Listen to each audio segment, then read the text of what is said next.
आज की क्लास जो रही वो रहेगी हमारी 14 फरवरी करंट अफेयर्स की। चलिए फिर करते हैं अपनी क्लास को शुरू। पहला क्वेश्चन है हमारा, हाल ही में विज्ञान में महिलाओं और लड़कियों के लिए अंतर्राष्ट्रीय जो दिवस है वो कब मनाया गया है? तो ये मनाया गया है 11 फरवरी को। 11 फरवरी को महिला और लड़कियों को अंतर्राष्ट्रीय दिवस के रूप में मनाया गया है विज्ञान के लिए। अच्छा, इस दिवस की जो शुरुआत है वो 22 दिसंबर 2015 को संयुक्त राष्ट्र महासभा में ये पारित किया गया था। इस दिन विज्ञान और प्रौद्योगिकी की महत्वपूर्ण भूमिका निभाने वाली जो महिलाएं होती हैं, जो लड़कियां होती हैं, उनकी याद में ये दिवस मनाया जाता है। ठीक है ना। अब बात करें 11 फरवरी तक कौन कौन से दिवस मनाए गए हैं। तो 1 फरवरी को मनाया गया था, 1 फरवरी को मनाया गया था भारतीय तटरक्षक दिवस। 2 फरवरी को मनाया गया हमारा विश्व आभूमि दिवस, विश्व आभूमि दिवस। 4 फरवरी को मनाया गया हमारा अंतर्राष्ट्रीय मानव बंधुत्व दिवस या विश्व कैंसर दिवस। ठीक है ना, विश्व कैंसर दिवस, विश्व कैंसर दिवस या अंतर्राष्ट्रीय मानव बंधुत्व दिवस। फिर 6 फरवरी को मनाया गया संरक्षित इंटरनेट दिवस, संरक्षित इंटरनेट दिवस। 7 फरवरी को मनाया गया, 7 फरवरी को राष्ट्रीय HIV या एड्स जागरूकता दिवस।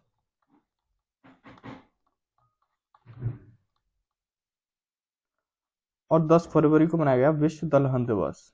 10 फरवरी को मनाया गया है विश्व दलहन दिवस, विश्व दलहन दिवस। और राष्ट्रीय कृमि मुक्त दिवस भी 10 फरवरी को मनाया गया।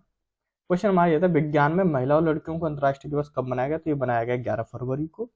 इसकी शुरुआत कब हुई थी? तो ये 12 दिसंबर 2015 को राष्ट्रीय जो संयुक्त राष्ट्र महासभा है उसमें ये पारित किया गया था।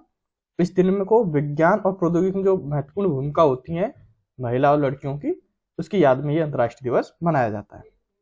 1 फरवरी को मनाया गया था हमारा भारतीय तटरक्षक दिवस। 2 फरवरी को मनाया गया हमारा विश्व आभूमि दिवस। 4 फरवरी को मनाया गया हमारा अंतर्राष्ट्रीय मानव बंधुत्व दिवस या कैंसर दिवस। 6 फरवरी को मनाया गया हमारा संरक्षित इंटरनेट दिवस। 7 फरवरी को मनाया गया राष्ट्रीय HIV एड्स जागरूकता दिवस। 10 फरवरी को मनाया गया हमारा विश्व दलहन दिवस या राष्ट्रीय कृमि मुक्ति दिवस। ठीक है ना। वीडियो अच्छी लगा करे लाइक शेयर एंड सब्सक्राइब जरूर कर लिया करो। चलते हैं अब नेक्स्ट क्वेश्चन पे। नेक्स्ट क्वेश्चन की बात करें तो हाल ही में ICC U19 match cricket world cup किसने जीता है? तो ये जीता है ऑस्ट्रेलिया ने। ऑस्ट्रेलिया ने ICC U19 मैच जो क्रिकेट वर्ल्ड कप है वो जीता है।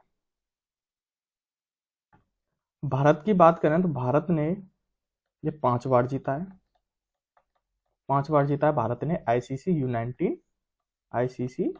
U19 match cricket world cup जो है भारत ने 5 बार जीता है। ये सबसे फर्स्ट रैंकिंग पे आती है हमारी भारत की टीम। दूसरे पे आती है ऑस्ट्रेलिया, जो सेकंड नंबर पे है वो ऑस्ट्रेलिया है। ऑस्ट्रेलिया ने 1988, 2002, 2010 और 2024 यानी कि इस बार भी ऑस्ट्रेलिया ने जीता, यानी सेकंड नंबर पे आती है। यानी ऑस्ट्रेलिया ने 4 बार ये खिताब जीता है और भारत ने ये 5 बार जीता है। भारत फर्स्ट पे आता है और सेकंड पे आता है ऑस्ट्रेलिया। ठीक है ना। अब भारत और ऑस्ट्रेलिया के बीच में कुछ महत्वपूर्ण करंट अफेयर्स, जैसे 7वें हिंद महासागर सम्मेलन का आयोजन ऑस्ट्रेलिया में किया जाएगा। ठीक है ना। 7वें हिंद महासागर सम्मेलन जो होगा, महासागर सम्मेलन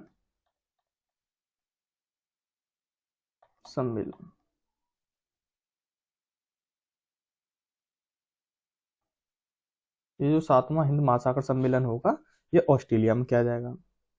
वरुण घोष जो है वो ऑस्ट्रेलिया में पहली बार गीता पर हाथ रखकर इन्होंने संसद में शपथ लिया। वो किसने लिया? ये लिया वरुण घोष ने। ये क्वेश्चन काफी करंट में रहा है। वरुण घोष ने ऑस्ट्रेलिया में पहली बार गीता पे हाथ रखकर इस संसद में इन्होंने शपथ ली थी। ठीक है। संयुक्त सैन्य अभ्यास जो है जिसका नाम है ऑस्ट हिंद 2023। ऑस्ट हिंद 2023 भारत और ऑस्ट्रेलिया के बीच में पर्थ में आयोजित किया जाएगा। कहां पर किया जाएगा? ये पर्थ में। ये थे भारत और ऑस्ट्रेलिया के बीच में कुछ महत्वपूर्ण पॉइंट, जैसे 7वें हिंद महासागर सम्मेलन आयोजन जो है वो ऑस्ट्रेलिया में किया जाएगा। क्वेश्चन पूछ लिया जाता है 7वें हिंद महासागर सम्मेलन का आयोजन कहां पर किया गया? तो वो ऑस्ट्रेलिया में किया गया था। ठीक है।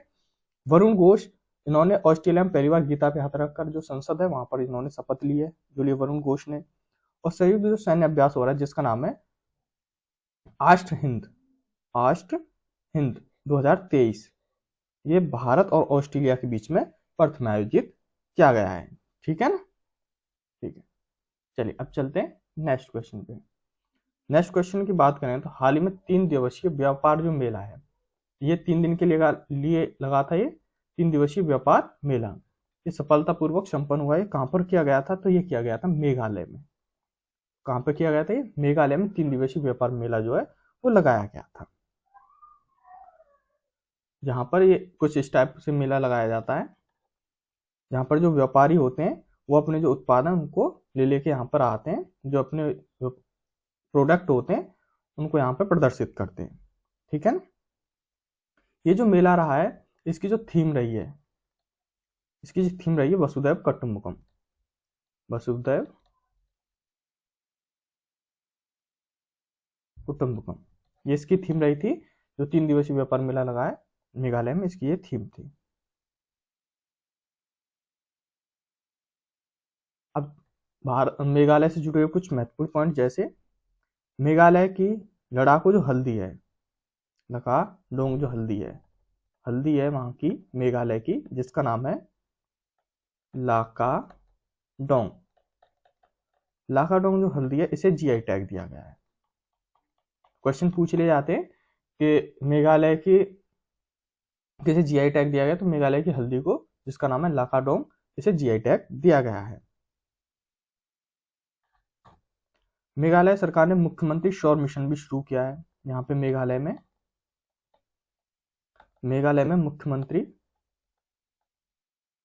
मुख्यमंत्री सौर मिशन जो है ये मेघालय में शुरू किया गया है। और 9 साल से जो प्रतिबद्ध था मेघालय में, जो कोयला खनन था उसे कानूनी रूप से फिर से दोबारा से यानी कि शुरू कर दिया गया है। ठीक है ना? चलिए अब चलते हैं नेक्स्ट पे। नेक्स्ट की बात करें तो हाल ही में किस देश ने नया वर्क लाइफ बैलेंस बिल जो है वो लाया गया है? ये लाया गया है ऑस्ट्रेलिया में। ये जो वर्कर होते हैं उनके लिए बिल लाया गया है। इस बिल में ऑफिस के बाद जो मैनेजर यानी बॉस होते हैं उनका फोन उठाना जरूरी नहीं होगा। इस बिल में ये दिया गया है, यानी कि जो ऑफिस का वर्क होगा उसके बाद आप घर चले जाते हो, उसके बाद आपके जो बॉस होते हैं या मैनेजर होते हैं उनकी कॉल उठाना कोई अनिवार्य नहीं है। ठीक है ना? जरूरी नहीं है कि आप उनकी कॉल उठाओ।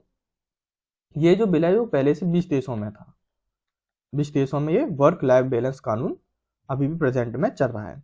इसके बाद ये ऑस्ट्रेलिया ने इस हफ्ते अपने जो कर्मचारी उनके हितों की रक्षा के लिए ये बिल लाया गया है। ठीक है ना?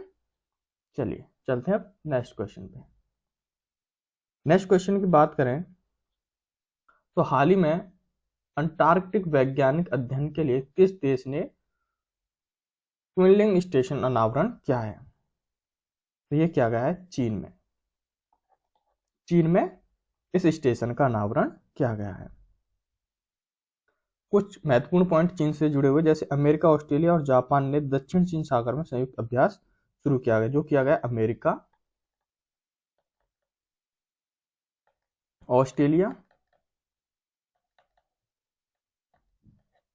और जापान, इन्होंने जो दक्षिण चीन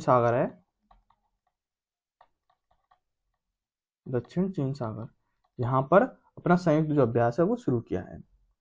चीन ने एक नया उपग्रह जिसका नाम है आइस्टीन प्रोच, ये चीन का एक नया उपग्रह आइस्टीन प्रोच ये लॉन्च किया गया है, जो जून को अपना नया रक्षा मंत्री जो है वो नियुक्त किया है इसमें, ठीक है ना।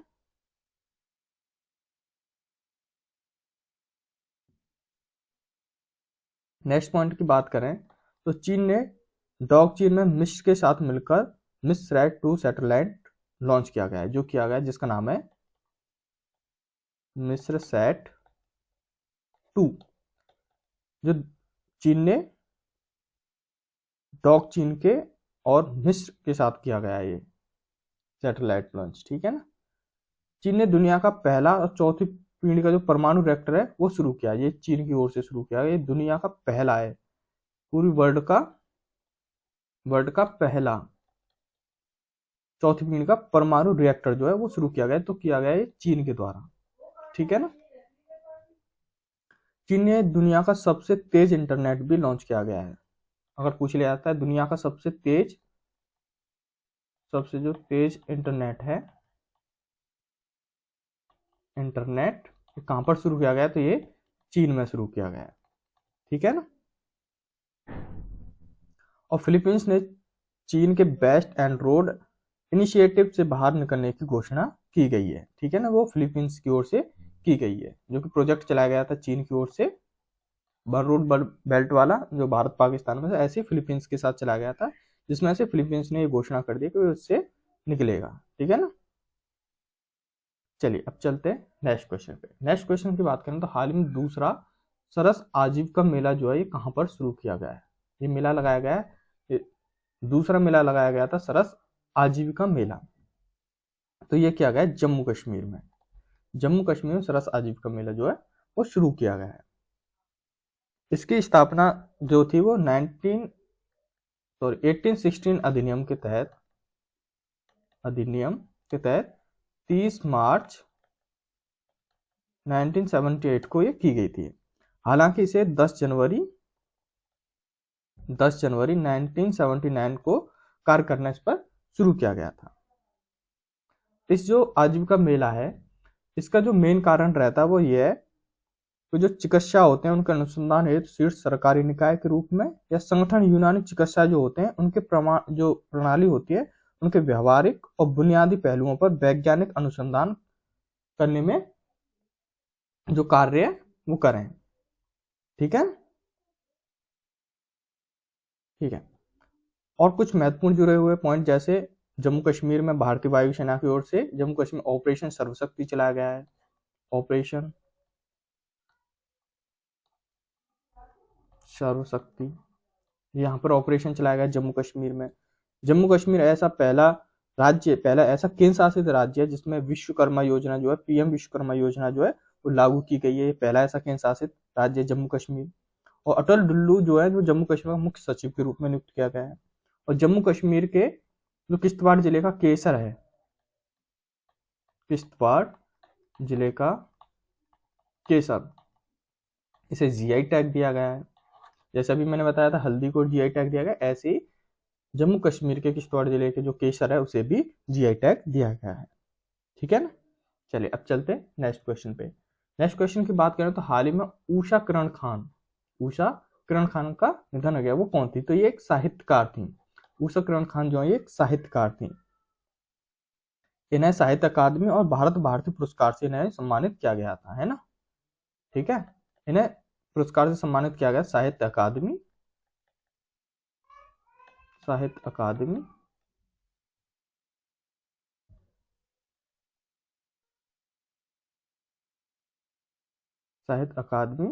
और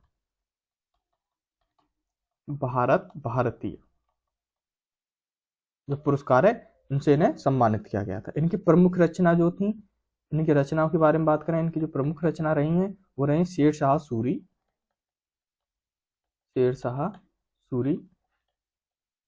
दुबधान दुबधान और गई जुलनी टूट, ठीक है ना, ये इसके नाम गई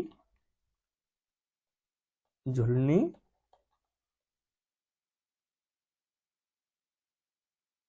टूट,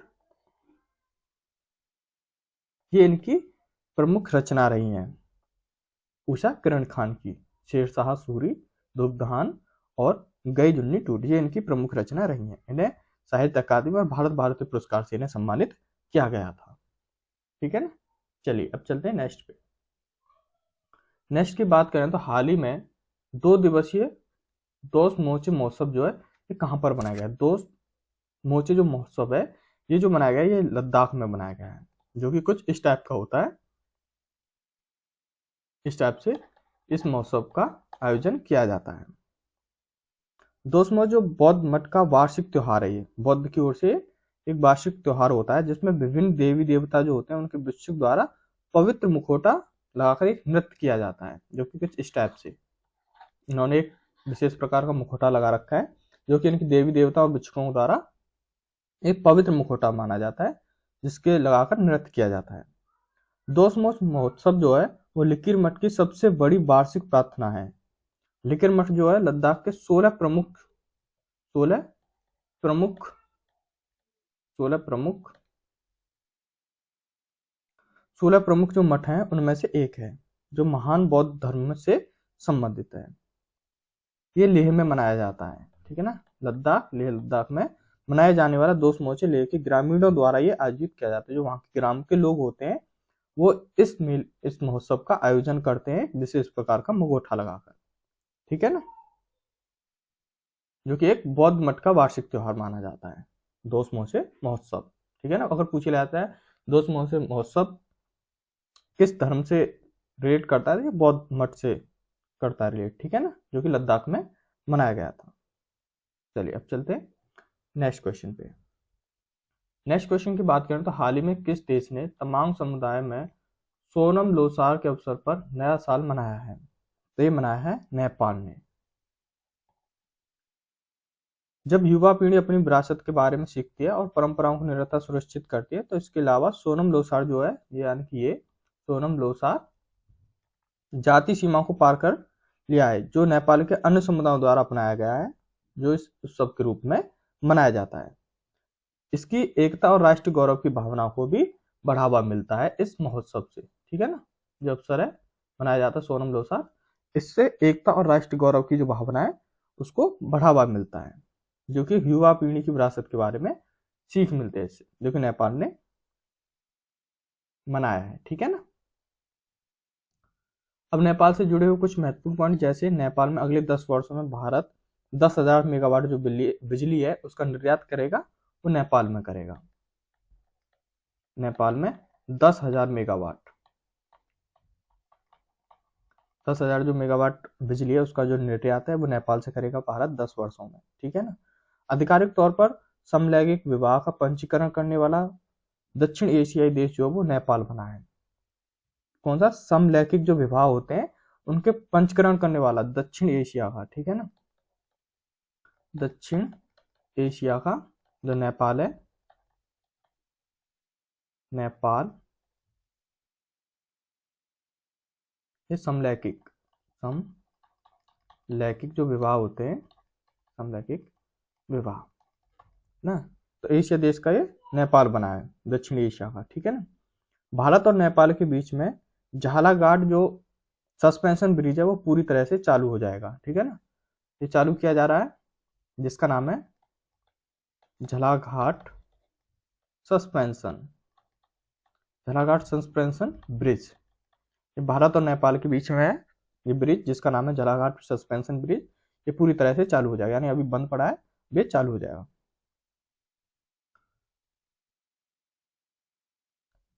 चलिए अब चलते हैं नेक्स्ट क्वेश्चन पे।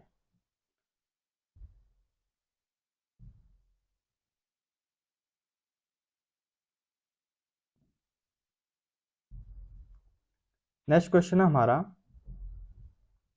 हाल ही में किस देश के राष्ट्रपति यानी कैटलिन नोवाक ने इस्तीफा दिया है? कैटलिन नोवाक जो है इन्होंने ये राष्ट्रपति थे, इन्होंने इस्तीफा दिया है, तो ये हंगरी के थे। ठीक है ना। ये हंगरी के राष्ट्रपति थे जिनका नाम था कैटलिन नोवाक, इन्होंने इस्तीफा दे दिया अपने पद से। ये 2022 में राष्ट्रपति बनी थी। उन्होंने 11 फरवरी यानी कि 11 फेब को 2024 को इन्होंने वीडियो मैसेज जारी कर अपने इस्तीफे की घोषणा की। जो वीडियो मैसेज होता है उसके द्वारा अपने इस्तीफे की जो घोषणा वो जारी किया। उनका इस्तीफा जो है बच्चों के यौन शोषण मामले से फंसे एक शख्स को माफी दिए जाने के विरोध के बाद सामने आया। यानी कि एक यौन शोषण हुआ था एक बच्चे का, जिसमें काफी विरोध किया गया था, इस वजह से उन्हें इस्तीफा देना पड़ा है। चलिए अब चलते हैं नेक्स्ट क्वेश्चन पे। नेक्स्ट क्वेश्चन की बात करें तो हाल ही में इसे स्कूल ऑफ इंटरनेशनल स्टडी यानी जेएनयू का डीन नियुक्त किया गया है। तो ये किया गया अमिताभ भट्ट को। अमिताभ भट्ट को जेएनयू का डीन नियुक्त किया गया है। ऐसी कुछ महत्वपूर्ण पॉइंट जैसे फिट इंडिया मूवमेंट के ब्रांच एम्बेसडर के रूप में नरेंद्र कुमार यादव बने। नरेंद्र कुमार यादव। एलआईसी जो है, LIC mutual fund LIC mutual fund के रवि कुमार झा को एमडी और सीईओ, जिनका नाम है रवि कुमार झा, इन्हें एलआईसी म्यूचुअल फंड के एमडी और सीईओ के रूप में नियुक्त किया गया है। टाटा डिजिटल के नवीन ये टाटा डिजिटल के हैं नवीन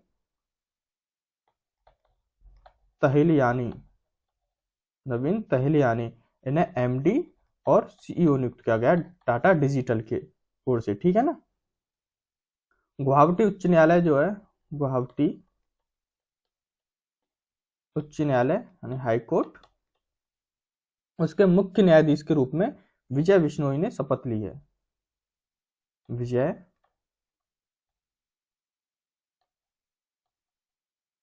बिश्नोई ने शपथ ली है। ठीक है ना।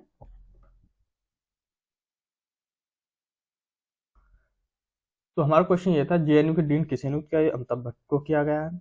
और फिट इंडिया मूवमेंट के ब्रांच एम्बेसडर के रूप में नरेंद्र कुमार यादव बने हैं। Narendra Kumar Yadav. LIC mutual fund के उसमें एमडी और सीईओ के रूप में रवि कुमार झा को नियुक्त किया गया है। और नवीन तहलियानी को एमडी और सीईओ नियुक्त किया गया टाटा डिजिटल की ओर से।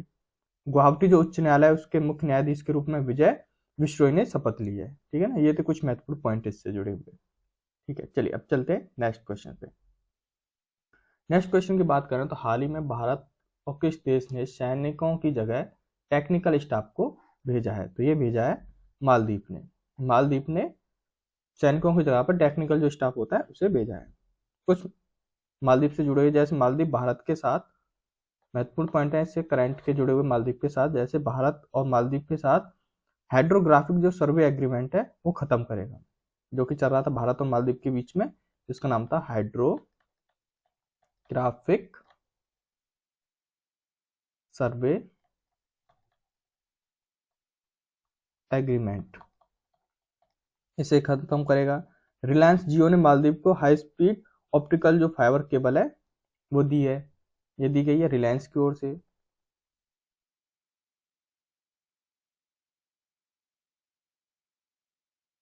और कोलंबो